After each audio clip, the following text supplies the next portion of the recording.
ஆண்டவர் இயேசு கிறிஸ்துவின் நாமத்தினாலே உங்கள் யாவருக்கும் இடையன்பான வாழ்த்துக்கள்.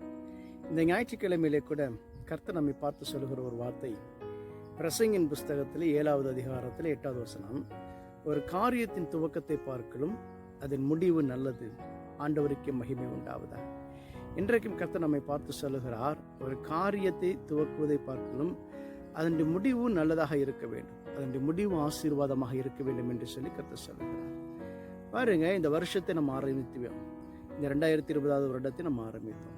இப்பொழுது நம்ம 2020 முடிவுகளை கடந்து வந்திருக்கிறோம், இறுதி நாட்களை கடந்து வந்து விட்டோம். அப்போ ஆண்டவர் நம்மை பார்த்து சொல்லுகிறார், இந்த வருஷம் எப்படி ஆரம்பித்ததுங்கிறது முக்கியம் இல்லை, இந்த வருஷத்தை நம்ம எப்படி முடிக்கிறோம் என்பதுதான் ரொம்ப முக்கியம் என்று சொல்லி கர்த்தர் சொல்லுகிறார். ஒருவேளை நம்ம நினைக்கலாம், இந்த வருஷமானது மிக போராட்டமான ஒரு வருஷமாக இருந்தது. சில பேர் நினைக்கலாம், இந்த வருஷம் நம்ம சம்பாதிக்க முடியாமல் போய்விட்டது. இந்த உலக பிரகாரமாக வந்திருக்கக்கூடிய இந்த எக்கனாமிக் டவுன்ஃபால், அதாவது முக்கியமாக பார்த்தீங்கன்னா கொரோனாவினாலே இந்த உலகத்திலே பலவிதமான போராட்டமான சூழ்நிலைகள் வந்தது நம்ம எல்லாரும் அறிவோம். இந்த கொள்ளை நோய் நிமித்தமாக இந்த உலகம் முழுவதும் ஒரு அசைவு ஏற்பட்டது நம்ம எல்லாருக்கும் தெரியும். இப்படிப்பட்ட ஒரு மோசமான காலகட்டத்திலே அநேகருடைய வாழ்க்கையிலே பலவிதமான வீழ்ச்சி ஏற்பட்டு இருக்கிறது. ஒருவேளை சரீர பிரகாரமாக இருக்கலாம், அல்லது பொருளாதார வீழ்ச்சியாக இருக்கலாம், ஏதாவது ஒரு விதத்தில் நம்ம பாதிக்கப்பட்டு இருக்கக்கூடும்.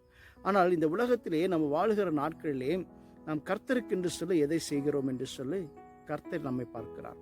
இந்த வருஷத்திலே கர்த்தருக்கு என்று சொல்லி எதை விதைத்தீர்கள், அல்லது இதை வருஷத்திலே என்ன கர்த்தருக்கு என்று சொல்லி எதை செய்தீர்கள் என்று சொல்லி கர்த்தர் உங்களை பார்த்து கணக்கு கேட்கிறவராக இருக்கிறார். ஒருவேளை நீங்கள் நினைக்கலாம், நான் என்னென்னவோ செய்துட்டு அதை செய்தேன் இதை செய்தேன்னு சொல்லலாம், எத்தனையோ காரியங்களை செய்தேன் என்று சொல்லலாம். ஆனால் இந்த வருஷத்தினுடைய முடிவிலே வந்திருக்கும் பொழுது கர்த்தர் நமக்கு செய்திருக்கிற நன்மைகளை நீங்கள் கூட்டி கழித்து பார்க்க வேண்டும் என்று சொல்லி கர்த்தர் விரும்புகிறார். ஒருவேளை நீங்கள் நினைக்கிற இந்த வருஷத்தில் கர்த்தர் எனக்கு இத்தனை நன்மைகளை செய்தார் என்று சொல்லி நீங்கள் என்ன பண்ணலாம், நினைத்து பார்க்கலாம். ஒருவேளை இப்படிப்பட்ட தீமையெல்லாம் இந்த வருஷத்தில் நடந்து விட்டது என்று சொல்லி நினைத்து பார்க்கலாம். ஆனால் எதுவாக எப்படி இருந்தாலும் சரி, நீங்கள் இந்த வருஷத்திலே முடிவிலே ஜீவனோடு கூட இருக்கிறீர்கள், இதை பார்த்து கொண்டு இருக்கிறீர்கள். இதுவே கர்த்தர் உங்களுக்கு கொடுத்திருக்கிற மிகப்பெரிய கிருபை என்று சொல்லி நான் சொல்லுவேன். இந்த வருஷத்திலே கர்த்தர் உங்களுக்கு நல்ல சுகத்தை கொடுத்து, நல்ல பலனை கொடுத்து, நல்லது ஒரு ஆரோக்கியத்தை கொடுத்து ஜீவனோடு கூட உங்களை வைத்திருக்கிறார். கர்த்தர் கொடுத்திருக்கிற மிகப்பெரிய பாக்கியம் இதுதான். இந்த வேளையில கூட நான் உங்களோடு சொல்லுகிற ஒரு அன்பான காரியம் என்னவென்று சொன்னால், கர்த்தர் உங்களோடு கூட பேசுகிற ஒரு காரியம், இந்த வருஷத்தினுடைய துவக்கத்தை பார்க்கலும் இந்த வருஷத்தினுடைய முடிவு நல்லதாக இருக்கும் என்று சொல்லி கர்த்தர் சொல்லுகிறார். அது என்ன முடிவு என்று சொல்லும் பொழுது பாருங்க, இந்த உலகத்தில் வாழ்கிற நாட்களிலே ஒரு மனுஷன் எல்லாவற்றையும் செய்வதற்கு பிரயாசப்படுகிறான். அதை செய்யும் பொழுது அந்த காரியம் நன்மைக்கு எதுவாய் முடிய வேண்டும் என்று சொல்லி என்ன பண்றாங்க, எதிர்பார்ப்போடு கூட இருக்கிறோம். ஒரு உதாரணத்துக்கு ஒரு காரியத்தை சொல்கிறேன் பாருங்களேன். ஒரு வீடை கட்டுகிறான், அந்த வீட்டுக்கு நீங்க அஸ்திபாரம் போடுகிறீர்கள், அந்த வீட்டுக்கு மூளைக்கல் வைத்து அஸ்திபாரத்தை போடுகிறீர்கள். அந்த வீடு நீங்க கட்ட ஆரம்பிக்கும் பொழுது எப்படி இருக்கிறது, அது துவக்கமாக இருக்கிறது. அந்த வீடு இருக்கிற அஸ்திபாரம் போடுகிறது ஒரு துவக்கமாக இருக்கிறது. ஆனால் அந்த வீடு முழுவதுமாய் முற்று பெற்று நல்லா அழகா பெயிண்ட் எல்லாம் அடிச்சு கடைசி எல்லாம் முடிவு பண்ணி என்ன பண்ணுவீங்க, ஒரு நாள் கிரக பிரவேசத்தை வைக்கிறீங்க. அந்த வீட்டுக்குள்ளே நிலைந்து அந்த வீட்டை நீங்கள் என்ன பண்ணணும், சுதந்திரவாளிகளாக வாழும்படியாக நினைக்கிறீங்க.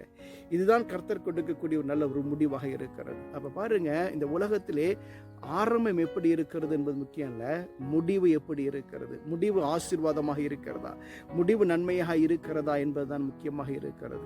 நாளே கூட கர்த்தர் உங்களை பார்த்து சொல்லுகிறார், உங்களுடைய முடிவு ஆசீர்வாதமாக இருக்கும் என்று கர்த்தர் சொல்லுகிறார். எபிரேயருக்கு எழுதின நிருபத்திலே 3வது அதிகாரத்திலே 14வது வசனத்தை நான் வாசிக்கிறேன். நாம் ஆரம்பத்திலே கொண்ட நம்பிக்கை முடிவு பரியந்தம் உறுதியாய் பற்றி கொண்டிருப்போமாகில் கிறிஸ்துவிடத்தில் பங்குள்ளவர்களாய் இருப்போம் என்று வேதம் சொல்லுகிறது. பாருங்க, நம் ஆரம்பத்தில் இயேசு கிறிஸ்துவை ஏற்றுக்கொண்ட நாளிலே, நம்ம இயேசு கிறிஸ்துவினால் ரட்சிக்கப்பட்டு அவருடைய இரத்தத்தினாலே கழுவப்பட்டு மீட்கப்பட்ட அந்த நாள் முதற்கொண்டு இந்த நாள் வரைக்கும் ஆண்டவராக இயேசு கிறிஸ்து தாமே நம்மை வழி நடத்தி வருகிறவராக இருக்கிறார். பாருங்க, ஆண்டவராக இயேசு கிறிஸ்து தாமே நம்மை பாதுகாக்கிறார். இந்த உலகத்தில் பலவிதமான போராட்டங்கள் இருக்கலாம்.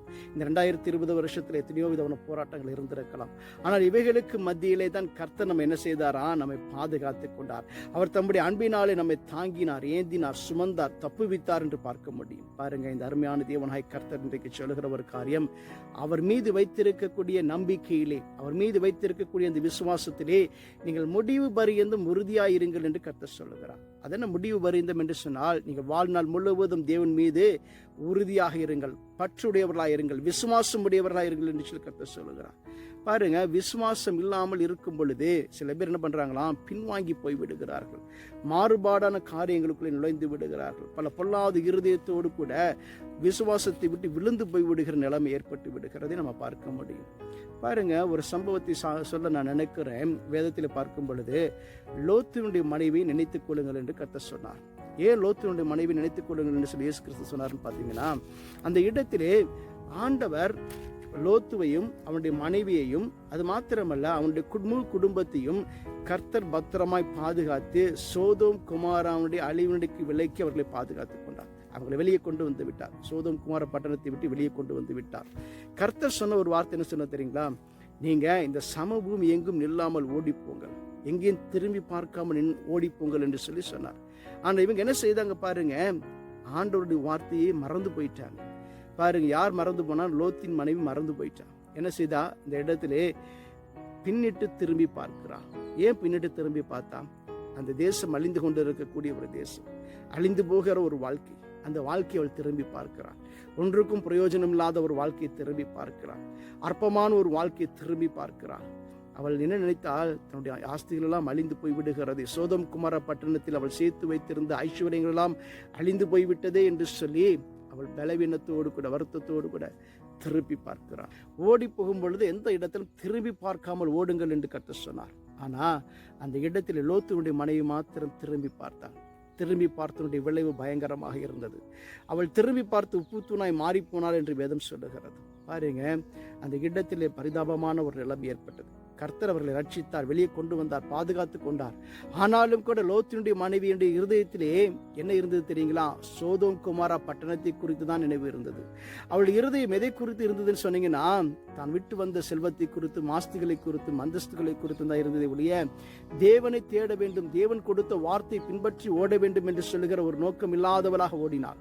தேவனுடைய வார்த்தைக்கு கீழ்ப்படிந்து நடக்க வேண்டும் என்று சொல்லி எண்ணமில்லாதவளாக ஓடினாள். அப்படி ஓடுதின் நிமித்தமாக அவள் உப்புத்தூணாய் மாற்றப்பட்டதாக வேதம் காண்பித்துக் கொண்டிருக்கிறது. அப்ப தேவனுக்கு பிரியமாய் வாழும் பொழுது, தேவனுக்கு என்று சொல்லி அர்ப்பணித்து வாழும் பொழுது, தேவ வார்த்தைக்கு கீழ்ப்படிந்து ஓடுங்கள் என்று கர்த்தர் சொல்லுகிறார். ஒரு நாளும் பின்னிட்டு பாராதிருங்கள். கலப்பின் மேல் கை வைத்து விட்டு பின்னிட்டு திரும்பி பார்க்கிற எவனும் தேவனுடைய ராஜ்யத்துக்கு உரியவன் அல்ல என்று சொல்லி இயேசு கிறிஸ்து சொன்னார். ஏனென்று சொன்னால், கலப்பின் மீது கை வைத்ததுக்கு அப்புறமா என்ன பண்ணக்கூடாது? பின்னாடி திரும்பி பார்க்கவே கூடாது. ஏற்பட்டுச்சா என்ன பண்ணணும்? முன்னாடி பார்த்து ஓட்டிகிட்டே போகணும். அப்போதான் என்ன பண்ண முடியுமா? நம்ம வேலையை செவ்வனை செய்ய முடியும். அப்பொழுதுதான் நம்ம என்ன காரியத்தை எடுத்தோமோ அந்த வேலையை என்ன பண்ண முடியும்? நிறைவாய் முடிக்க முடியும். இல்லை என்று சொன்னால் நம்மளால் என்ன செய்ய முடியாது? வேலையை சரிவர செய்ய முடியாமல் போய்விடும். எனக்கு அன்பான தேவ ஜனங்களை, இன்றைக்கு கர்த்தர் உங்களை பார்த்து சொல்லுகிற ஒரு காரியம் அதுதான். கர்த்தரிடத்திலே பங்குள்ளவர்களாய் மாறுங்கள். இயேசு கிறிஸ்துவிடத்திலே பங்குள்ளவர்களாய் மாறும்படிக்கு முடிவு பரியந்தம் அவரை உறுதியாய் பிடித்துக் கொள்ளுங்கள். தேவன் தாமே உங்களை ஆசீர்வதிப்பாராக. நம்ம ஜெபம் செய்யலாம். எங்களை அதிகமாக நேசிக்கிற நல்ல ஆண்டவரே, இந்த காலை வேலைக்கு நன்றி செலுத்துகிறேன். இந்த வருஷத்தினுடைய இறுதி நாட்களில் வந்திருக்கிறோம் ஆண்டவரே. இந்த வருஷம் முழுவதும் எங்களை பாதுகாத்து வந்தீர். எங்களுக்கு அநேக நன்மைகளை செய்தீர். எங்களுக்கு தேவையான எல்லா விதமான ஆசீர்வாதங்களையும் ஆண்டவரே நீங்கள் பரத்திலிருந்து கொடுத்தீங்க. அதற்காக நமக்கு நன்றி செலுத்துகிறேன்ப்பா. இம்மட்டும் பாதுகாத்து வந்தீரே எபினேசரே, உமக்கு நன்றி செலுத்துகிறேன். இனிமேலும் எங்களை பாதுகாக்க போகிறவரே உமக்கு நன்றி செலுத்துகிறேன். ஆண்டவரே, இந்த வருஷத்தை ஆண்டவரை நன்மையாய் முடித்து கொடுத்தீர், உமக்கு ஸ்தோத்திரம். எங்களை கொடுத்து நல்ல சுகத்துக்காய், பலனுக்காய், ஆரோக்கியத்துக்காய், இந்த உலக வாழ்க்கையில் எங்களுக்கு தேவையான சகல விதமான நன்மையை சம்பூர்ணமாய் கொடுத்தீர், உமக்கு நன்றி செலுத்துகிறேன். தொடர்ந்து ஆண்டவரை உடைய கிருபைக்கு உங்களை காத்து வழி நடத்தும்படி நான் ஜெபிக்கிறேன். இயேசுவின் ஜெபம் நல்ல பிதாவே, ஆமென். God bless you.